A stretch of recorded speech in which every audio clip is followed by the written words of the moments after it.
after the episode 95 and the preview for episode 96 of Dragon Ball Super, I think that gave us a good indication of what we could expect at the Tournament of Power, certain plot points, certain characters, what we could expect from them. We know certain fights are bound to happen, and obviously the build-up, it's been at an all-time high. The Tournament of Power, in fact, actually, not to spoil anything, but if you follow the episode titles, it's actually episode 97 where the Tournament of Power really begins. Next week or next episode, we get the gathering of each of the universes. Notice how I'm saying each, not all of them, because we didn't see all universes in the preview. So we might get all of them at once, but we don't know. Now, what we can take from the preview is some hype, because we see the Gods of Destruction. We see Yvonne, the God of Destruction of Universe 1. We see Arak, the God of Destruction of Universe 5, and of course Likor, the God of Destruction of Universe 8. They're going at it to, I think, to test the durability of the platform that the Daishinken actually came up with, so it could withstand the damage. Remember, those are the strongest Gods of Destruction. If that attack hits from those 3 Gods of Destruction, then that my theory that someone could destroy the platform is going to be out the window. No, people have to be tossed out the ring, not sent through it. So the strategy that Krillin tried to use against Goku, that's not going to work, because if Gods of Destruction can't break it, how in the fuck is Krillin going to be able to do that? So no, ain't happening. Also, speaking of Gods of Destruction, actually, I noticed how we saw those 3 speed blitzing all over the place. I didn't see Gin in the mix, the God of Destruction of Universe 12. However, we do get to see him in a cameo shot. So I don't know. Is that indicating that maybe Gin stands alone as the possibly the strongest God of Destruction? I don't know, because why he may be added to the mix, but we didn't see him. I don't know. I'm not going to take it with a grain of salt, but I'm just going to say I find that very interesting. So also we get to see some new characters, some new fighters from different universes. I'm going to speculate who I think the universes those fighters are from. So it's important to note that there's a lot going on, and obviously the main plot is Goku is going to come face to face with Jiren. That's the biggest thing we've gotten so far, because that is the fight that we've all been waiting to see ever since the exhibition round, where Jiren was hyped up like a motherfucker. He's in the opening, Goku sparring most of the time. Interesting facial expressions, the body language of each of the fighters from Universe 7. If you notice certain fighters like Roshi and Krillin, understandably very, very timid and very intimidated, and rightfully so. So I'm not going to say anything, but maybe that's indication they're the first to be eliminated. I don't know. But then if you see the likes of 18 and TN, or TN seems a bit ruffled at the beginning, but 18 seems very relaxed. But then again, I'm pretty sure 18 and 17 could not sense power levels, right? So had they been able to, I'm pretty sure they actually maybe sweating a little. When we saw Goku and Frieza go head to head, everything that Frieza did, his feats, the feats that Goku could not do. And yes, you can say that Goku could have used Super Saiyan Blue Kaioken, but is it really that simple?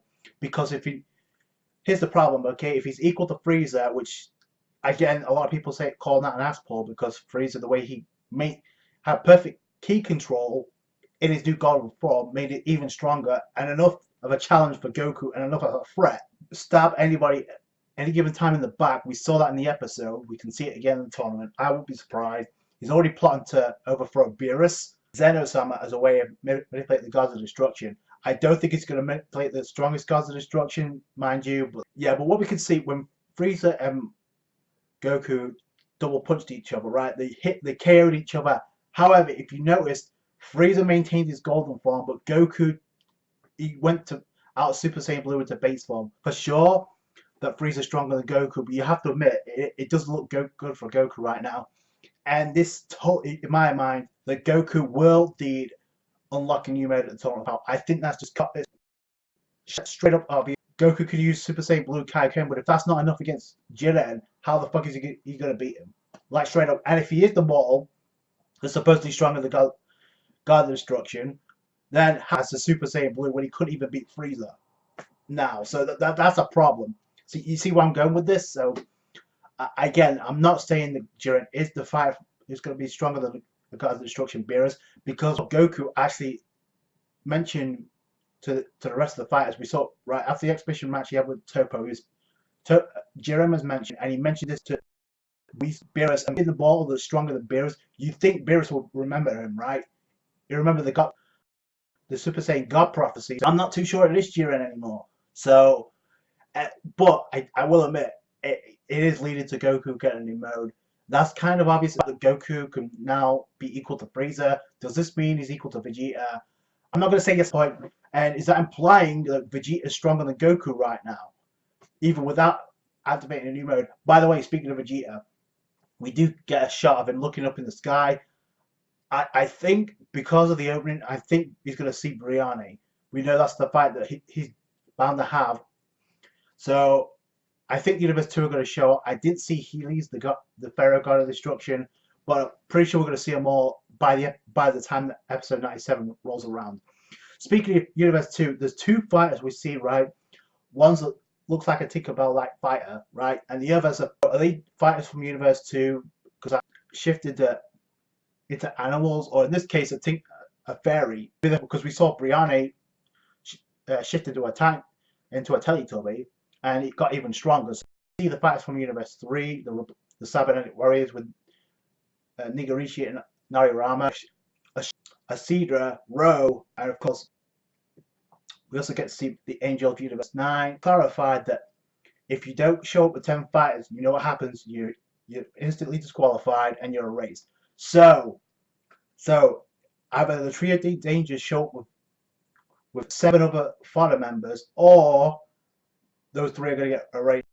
Asidra's fault because he spent so much time with Kitala's plan trying to erase Frieza. So Universe 7 will have that problem, but they way too much time on that. So and now that because now the tournament powers about to begin, so they're the worst shape right now. Also, speaking of which, we do get to see a cameo shot of somebody clapping their fist together. Pay very close attention. It very looks like the bodybuilder we saw from Universe 10 under Gawazu, Ramon, and of course Kuss, the angel from Universe 10 with the pigtails, and of course the Elephant God of Destruction, Ramon, and of course Gawazu, who is time God Tube. So one fighter that looks very reminiscent to one of the dynamic. So I don't know if he's from Universe 6 or not, but if he's, it's going to be pretty cool if we see him in some transmission, because we know that's where Goku learned the technique. So it could be from Universe 6, but I thought it was kind of cool. Again, we're going to get introduced to new characters, so that's obviously one of the biggest moments in the preview is when we see the interaction with Frost and Frieza.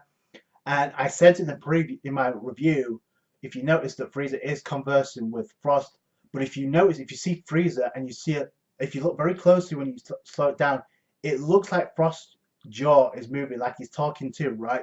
So, and we know there's going to be a dual conversation between the two, judging from what we got from the voice actor. So, would they come up with a plan and possibly create an alliance? I think it's possible at this point. They both do, in my opinion, to stab their universes in the back. Frost, obvious, the way he reacted with Hit, and the most interesting thing too is that they both have beef with the Saiyans a lot of times. So, and he tried to kill him in the previous episode. So, don't think for a minute Frieza won't try that. In fact, Frieza actually, he's thinking of a way to actually manipulate the gods of destruction by using Zeno-sama. So it's not going to work that way, but that's the way that Frieza works. So I don't know. We could get a fight between the two. I think it would be a missed opportunity if we don't. We could get Crystal Frost versus Golden Frieza, but I'm pretty sure Golden Frieza would wreck Frost. So no problem, especially if you can go toe to toe with Goku. Yeah. But all in all, there's a lot we can take from the preview. There's a lot we can take from episode 95, and boy, did that create a shitstorm for a number of different reasons. So, like I said, we're going to see how things play itself out from here. The fighters are aligned. The universe is getting introduced next week. The gods of destruction, the strongest, are about to speed blitz each other, so I can't wait for that. So the world building is about to get. Then the Tournament of Power by episode 97 will officially start. So that's it from me. Thank you guys so much for watching. Like this video if you did, appreciate that. Comment down below your thoughts, what you think is going to happen at the Tournament of Power. I just give you my thoughts. Subscribe to the channel for more Dragon Ball Super. Catch you guys later. Bye.